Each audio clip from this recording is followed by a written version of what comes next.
if you are losing your hair, it could be for one of many reasons. It could be genetic, it could be hormonal, it could be stress related, and it's really hard sometimes to tell what's actually causing it. And we're going to dive into stress related hair loss today so that you guys can, determine whether maybe you think that's the reason. So alopecia hair loss looks very, very different than stress related hair loss. And stress related hair loss typically shows up about 8 to 12 weeks after major stress. And stress could look like surgery, it could look like emotional trauma, it could look like physical trauma, so extraneous exercise, in the sense of like not like going to the gym, but like I don't know, like you had to hike up a mountain, like that type of shit.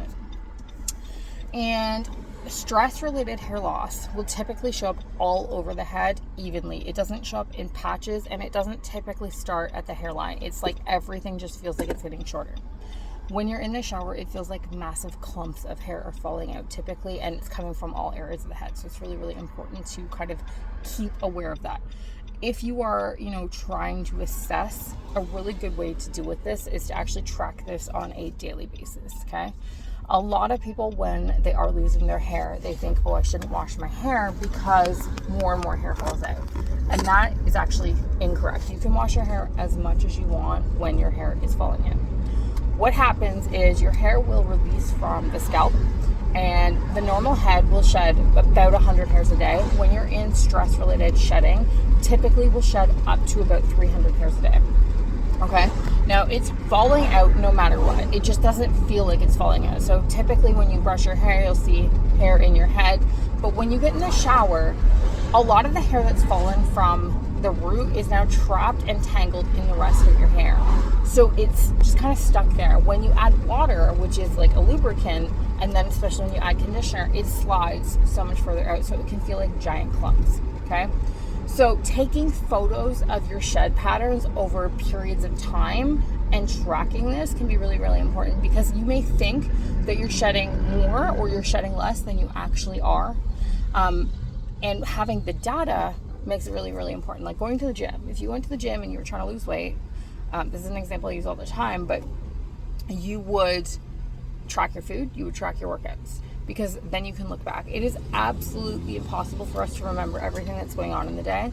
So, I can't remember what I even ate for dinner last night. Like, I have to sit here and be like, what did I do? Okay, then my kid did this and that, and what did I eat? And it takes me a minute to like recall that. So imagine if somebody is trying to say, well, what's your shed pattern like, right? You are now actively at the point where you're looking for a hair loss specialist, you're maybe seeing a trichologist, you're going to a dermatologist, you're coming to see me, who I am practicing in trichology, and I'm a hair loss specialist. I'm going to ask you these questions, and you're going to be like, I think, so it's really, really important to have that, okay? So stress-based tends to show up more throughout the whole head. So when you're in the shower, it's really important to say like, okay, I noticed a lot of hair was coming out of this side, but not this side, or I noticed a lot is up here. When it comes to DHT-related hair loss, which is typically hormonal-based, it tends to come more through the top. So it feels like your part line is starting to widen, your crown is starting to widen, where stress is kind of like everything just feels like it's getting thinner. So if you are curious and you're like, I need help, I don't know what to do next, because there are so many treatments on the market and there's so much false information, book a consultation with me. We can come in, we can talk about it, we can even look at your follicles under the microscope if you have concerns of, inflammation, itchiness. These can all be subsidiary, what's the word I'm looking for? Subsidiary symptoms too, which can help us to determine what it could possibly be. Now, disclaimer note, trichology in New Brunswick does not appear to be a thing. There are trichology associations. I have taken many trichology courses, but I do not call myself a trichologist. So I cannot offer you a formal diagnosis, but I can offer you treatment plans. I can offer you education. I can offer you the information that you need, so that you understand when you are looking for, what is in fact possible or what is not possible. You can see past a lot of these marketing labels. A lot of it too, especially when it is stress related, comes down to a mental aspect. So we work with a lot of our clients through mindset support, nervous system kind of stabilization, because when your body is in overwhelm, and especially when it's stress based, it way to level out. So if you have any questions, please comment them below. Myself or somebody from my team will get back to you. And if you have that consultation link, or not if you have, I will drop the consultation link below, and you can pop into my calendar.